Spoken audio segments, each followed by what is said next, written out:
Hello, good evening.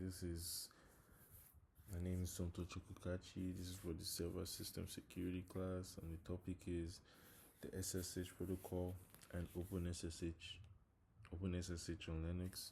So this is going to be the configuration and hardening presentation.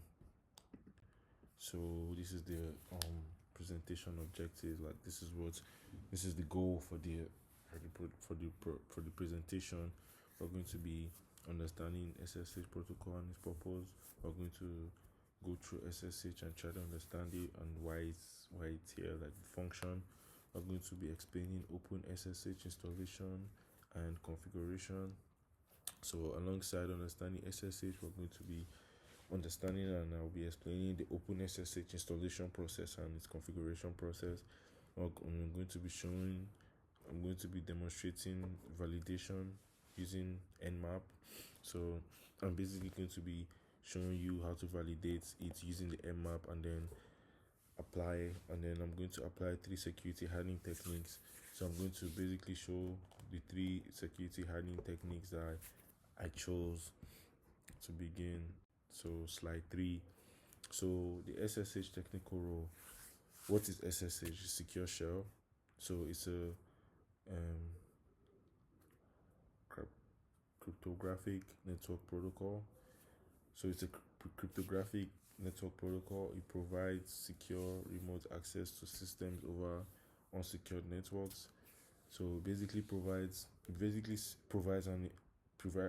a secure remote access to system over unsecured networks. Like it's basically, once you connect to an unsecured network, it's going to protect the remote access.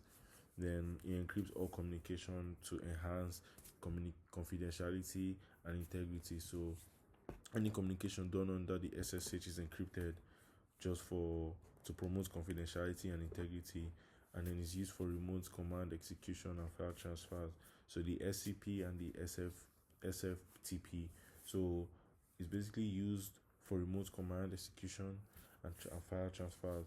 Then it replaces insecure protocols like Telnet and FTP. So once it detects insecure protocols, just like the Telnet and FTP, the SSH basically replaces the protocol. Into the next slide. So the SSH architecture. So this is basically telling us what is under it, what it sees. So the client server model, that's number 1. Number 2, SSH client initiates connection, the SSH command. So the client is going to be the one. So this is how it's run by step by step.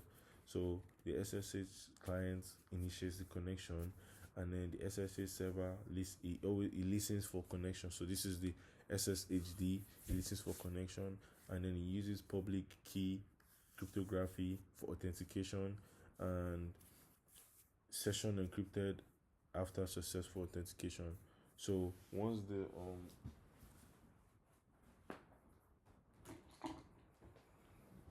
sorry about that. So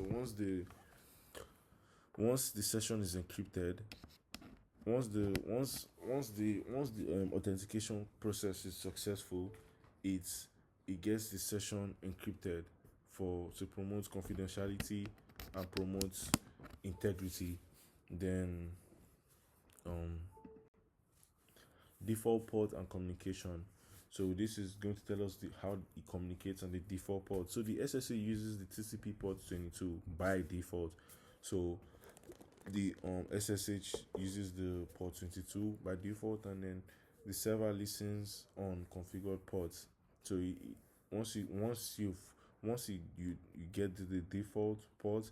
So once you configure it, that's when the server starts listening. That's when the server is going to get its communication from. And then handshake process establishes encryption keys. So basically, the handshake process will create encryption keys again to promote confidentiality and integrity. Then host key verifies server identity, and then session encrypted protects all transmitted data. So again, this basically just promotes confidentiality and integrity because session encryption protects all transmitted data. So all data that are transmitted is encrypted. Then installing the OpenSSH on Linux. So you have to. This is the step-by-step process on installing. You have to update the repository, of course, using the sudo apt updates command, and then install the server using the sudo apt install OpenSSH dash server. So this will install it. So once it's done installing, you have to verify that the service is there. So you have to run using sudo system ctl status ssh. So once you verify and it's verified, you have to enable it. So once it's verified, you use the sudo system ctl enable ssh, that is enabling it. And then to check that is enabled, you have to use the ssh dash tulnmp. I don't know what this is called, then grep ssh. So this is basically telling us how to install the OpenSSH, the commands used to install the OpenSSH on Linux. Then, so configuring the SSH using the SSH underscore config. So once it's done installing and once you've verified it and once you have enabled it, you have to configure it. So using the command sudo nano dash /etc /ssh/sshd underscore config. So you have to change the default port. So the default port was 22. So you have to change the 22 to port 2222. That because that's where the server communicates. That's where it listens.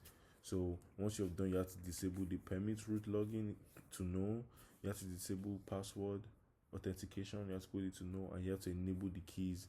You have to enable the public keys to be able to communicate. Then once you're done, once you get into the file, the nano etc ssh file, you have to change the port again, so just so you can listen on the port.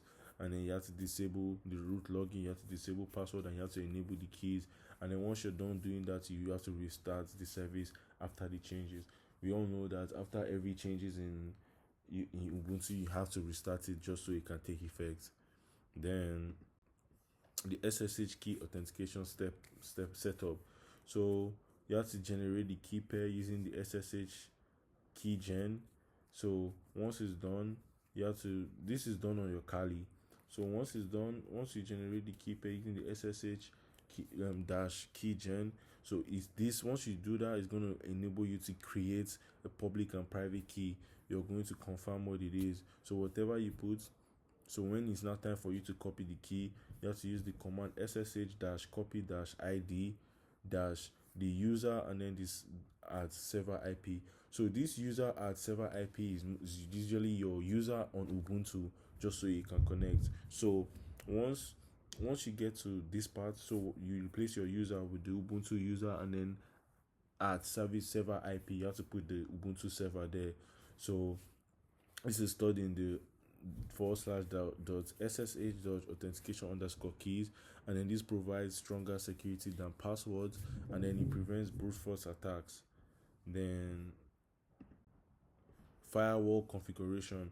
So you allow the SSH port sudo ufw, that's the firewall command. You allow 2222 underscore tcp, and then you enable firewall, the sudo ufw enable, and then you block unused ports, and then you limit access to trusted IPs, and then prevent unauthorized external connections. Then service validation using nmap. So the nmap scans for open ports and services. So the command, you have to use the nmap -sv, in the V is in capital letter, and space -p 222, and then the server IP, that is the Ubuntu IP. So you have to confirm the SSH service is running. So once it's running, it displays the version of the OpenSSH, and then it validates accessibility from the external service. So my hardening recommendation. Number one, my hardening recommendation is disable root login. So you set the permit root login to no. This prevents attackers targeting root accounts. It also forces login using standard user accounts. It supports principle of least privilege. And then my second hardening recommendation is using the key-based authentication. So this, you have to disable the passwords completely.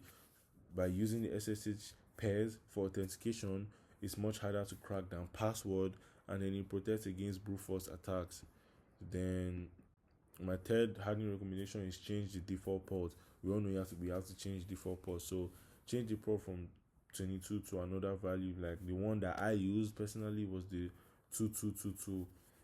Changing the port, then because this reduce automated scanning attempts, because once someone gets it, they know that that's the default port. So you have to change it, and then it adds an additional layer of security. And then most update firewall rules mostly it updates firewall rules accordingly. Then additional security best practices. So use the fail to ban to block repeated login attempts. So you have to also keep the OpenSSH updated with security patches. You have to monitor log using the var log auth.log, and then you have to disable unused user accounts, and then you have to use multi-factor authentication if it's possible. Then lab demonstration summary. So installing this is like the step-by-step as to how to make this SSH work. So you have to install the OpenSSH on Ubuntu Linux server. You have to configure the SSHD config with secure settings. You have to set up the SSH key authentication. You have to also configure firewall rules, and you have to validate service using the nmap. Then my conclusion: so SSH is essential for secure remote administration. That's communication between the Ubuntu and the nmap. So you have to, and then OpenSSH provides strong encryption authentication. So OpenSSH basically, it promotes confidentiality and integrity.